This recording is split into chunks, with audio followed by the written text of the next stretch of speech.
How you doing? Blessed, man. How are you doing? Things could be worse. Very true. So, Bryce, how does it feel to take a victory formation snap in the NFL? Yeah, it feels great. It feels great. You definitely don't take it for granted. So, yeah, it's a great feeling. So obviously, like the team rallied behind him, they got a win. And this is just the first part. So we're gonna break this down in sections. So obviously, you got to win. What does that do to the morale? In regards to Bryce Young, I'm excited. I'm happy for him that he got a win. Mm-hmm. And this is free game to any quarterback affiliated with the Carolina Panthers. And this can fare with any particular franchise, though. But this I know firsthand, being a part of that organization. Whether you win, whether you lose, whether you tie, the thing that fans want the most is they want hope. They want some type of validation of, why am I supporting this team? I would always be reminded about the first couple of times, the first couple of years when I was in Carolina. It was almost like I couldn't give away Panthers jerseys because there was an allegiance with, at the time, the Washington Redskins, correct, the Pittsburgh Steelers, and the Dallas Cowboys. Mm-hmm. Those were the only teams that the older fans knew. Mm-hmm. But even as you start building the franchise's standards up, you start listening to the fans, and you start listening to who are the fan favorites. And there was one particular time I was having a good conversation with a person at an event. He said, one thing about Steve Smith that I always appreciated is because he just looked like he cared. Mm. And it hit me. It was like, oh, shit. As a fan, you want any reason to believe. Whether you win, whether you lose, or you tie.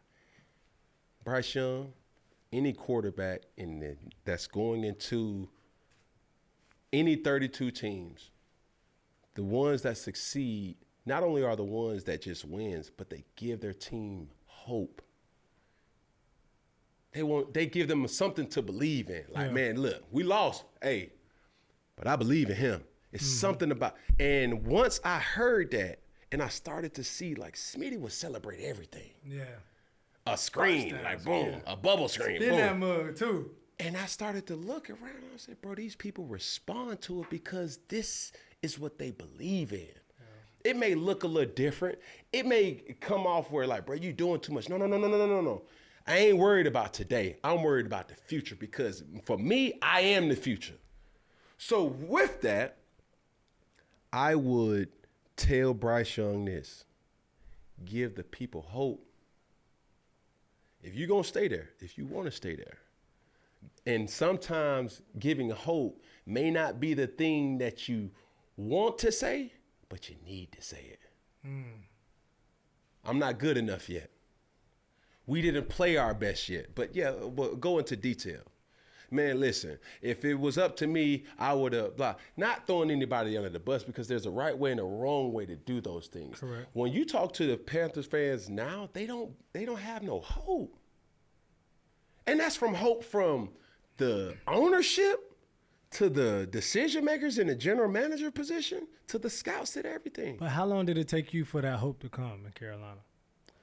I was persistent. I believed in me so much that I felt like I was always the difference. And once my skill or my traction subsided, traction meaning when you look at a brand new tire, it's got a lot of traction. When it got the tread on there and you start seeing like, ooh, that's what my shoulder. I started realizing, like, bro, I need help. When I first got to Carolina, I was like, man, fuck that. It's me. Did you just not see what the fuck I just took to the national championship and won with? It's just me. I beat Goliath a couple times by just being me. Come on, David. But at the NFL level, you need help. Yeah. But the only thing that you can control first is you. So give people hope. Allow them to see your vulnerabilities. Understand and take accountability, but also have the awareness to impact. And sometimes when you look at Bryce and other quarterbacks, it's not like you're saying what's politically correct. Fuck that. We don't want what's politically correct, motherfucker. We want the real. Like, if I was him, if I was other quarterbacks, hey, man, listen, knowing what I know now, hey, I know. Perfect example. Brendan, can you quickly look up what Cam Jordan just tweeted out to the Saints fans? This is accountability. This is what a veteran does, because he knows the onus of what his impact is. He said, "We just lost to the Panthers. I love y'all. New Orleans truly had higher expectations and the best of hopes for us. Y'all deserve it." You get my point? Give the people hope. That tweet signifies they care. that I care. Yeah. The performance today was unacceptable. But people want to believe in something. That tweet, Cam Jordan, does miracles for people who are still supporting and buying tickets and buying jerseys. And you can't say, man, fuck them. They don't. No. You can't say that. No, do not say that. Because if they paying their money, they get to do whatever the fuck they want to do. And if they want to burn the jersey or hang a jersey up, it's their decision. Yeah. But you owe it if you want to stay. And that's my little 2 cents. Well, after your 2 cents, man, obviously it's a deficit in Carolina, but it's a deficit within quarterback development over the whole NFL, right? So it's not a lot of newcomers in the quarterback position that are getting and thriving. You know, you have some, but it is a lot of quarterback turnover. And another Panther great, Greg Olsen, had a piece to speak about it. There is no doubt we have a quarterback problem in the NFL. I think a lot of it's man-made. Asking your quarterback to stand in the shotgun, catch the ball, and play and throw the ball every down is virtually impossible in today's day and age. But these guys don't learn to get under center. They've never taken an under center snap in their lives. Their entire lives have been 7-on-7 football. It's been passing offense. I coach middle school football here at my kid's school. Of the 8 games we played, 6 of the teams never one time lined up under center, never one time had 2 backs in the backfield, and never one time had a tight end. The best teams, they get under center. It's play action.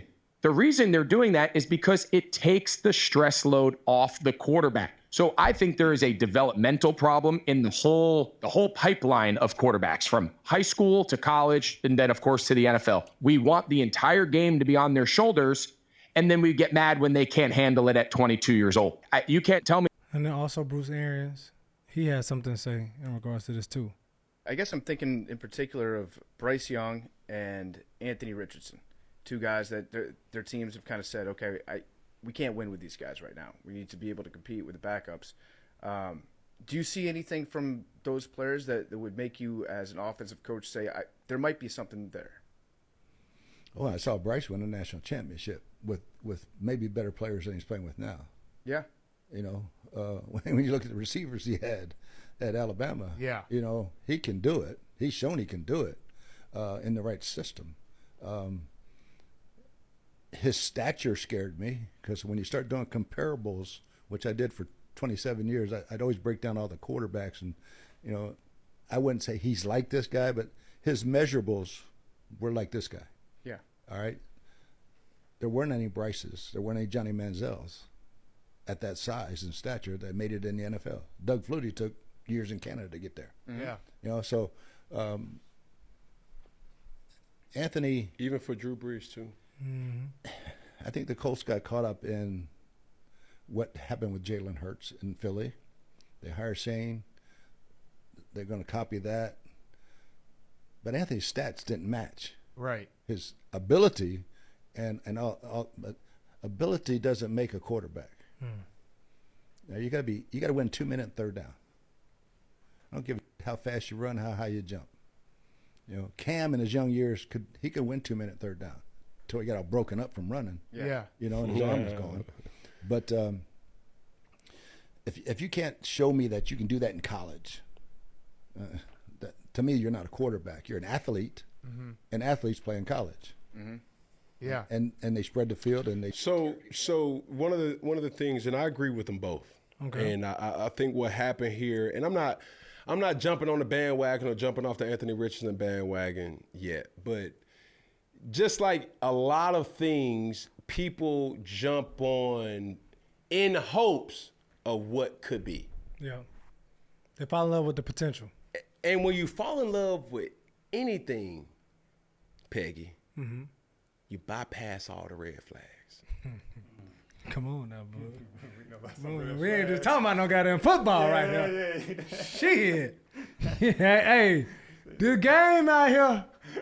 Hey, you ain't just talking about some football now. No. We need to ask is what we talking about. Hey. Because that could be a all the above. I mean, hey, but we're going to keep it in bounds. Oh, say less. Keep it on the fourth and the one. Say less. We're going to keep it in the stadium. All right? Come on now. Now, you fall in love with anything. Mm-hmm. You look past all the red flag. Like, no. She crazy. Oh, no. But he got money. Oh, motherfucker, he's inaccurate. No. But the motherfucker can run. Oh, motherfucker, he's not a good leader. But, bro, listen here. But the motherfucker could. It's so much. We ain't saying these, bro. You saying them. You just saying, like, it's like when you walking into the doggone jungle or the woods. Get that flower. Them spider webs. You know what I'm saying? Like, golly, get that out of here. But that's just the truth. Yeah. The Indianapolis coach fell in love with the upside of Anthony Richardson. And that's with it going accordingly to plan. But it hasn't gone according to plan. Now what? Yeah. And they said one thing. They said, oh, we're not looking to play him right now. We're looking to make it happen. Develop him. And they just... They all, bro, until somebody normalize, and certain teams do normalize quarterback or player development. The Patriots tried to do it, but we're losing games, so we don't want to lose reps. Would you say abort? No, we don't. Like, we're losing. Yeah. So why not take this time for somebody to learn? Because you can learn by going through the process. Correct. Win, lose, or draw. So the Anthony Richardson situation, as well as the Bryce Young situation, is something that we've seen numerous times. And to Greg's point, you still need help. I was looking at the Dallas Cowboy game and the Falcons game, and the thing that I thought was extremely funny was like the high efficient passes, the bubbles, the now screens, the screens. And that's how you get a guy like Kirk Cousins to go 11-13, right? Because it's keeping him in rhythm, but you're not asking him to take a 15-yard comeback or a speed post. But if I'm in rhythm, you can ask me to do whatever because I'm warmed up. I'm warm. I'm revved up, bro. Come on now. You know what I'm saying? You feel me? Yeah. So you're asking these people who aren't in, they haven't played enough games to understand what gets them going. Another football one-on-one situation. In real perspective. For me, Coach Shula, which was my coordinator and my position coach, pretty much predominantly the most for any coach. He knew within the first 9 to 10 plays, I got to give Cam Newton a run. Have to. Now, what did that do for you? It would just get me in the game. We need to get Cam dabbing, first down and getting everybody. That's a part of Cam's caveat. That's his play. We got to get Cam going. Once Cam get going, it's going to be contagious for everybody else. We can't Cam ain't like Drew Brees. Cam ain't like Matt Ryan. Cam ain't like Tom Brady. Cam ain't like Peyton Manning. Cam ain't like Phillip Rivers. Cam needs himself to see himself making the play and doing the actual play, and then everybody else. It's almost flipped, right? With those examples, it was like Tom, Matt, Peyton, those guys, they're going to distribute the ball. That's how they get involved in the game. Yeah. Even for me, if I'm distributing the ball, I'm still not feeling involved in the game. Like I can throw this and throw that, and like I feel good about myself, but it's still a little different. And when you take off and just Throwing a touchdown and running a touchdown, my psyche was way different. so you enjoy running the touchdown. Did I? Do you like now? Is it like a wake up thing? Like that first hit you get in the game, you like, yeah, I'm here. I'm here. Yeah. I'm here. Like I need to see if these fish biting out there. Yeah. I need to see if my body moving the right way. Yeah. I need to see a whole lot of things. Yeah. But that's just the players talk, Peg. The players talk. You know what I'm saying? Every game pushing different. P. You know, there's been times where I didn't touch the ball in regards to running designated runs into the second, third quarter. It just works out different like that. Now, I may have scrambled. That goes the same way. And it's simple. It's like, okay, cool, 4th and 1. Cam runs it. Boom. That ain't nothing on his stamina. Shit. Give it to him again. Yeah. But that's you knowing, you being in tune with your coach. You locked in. So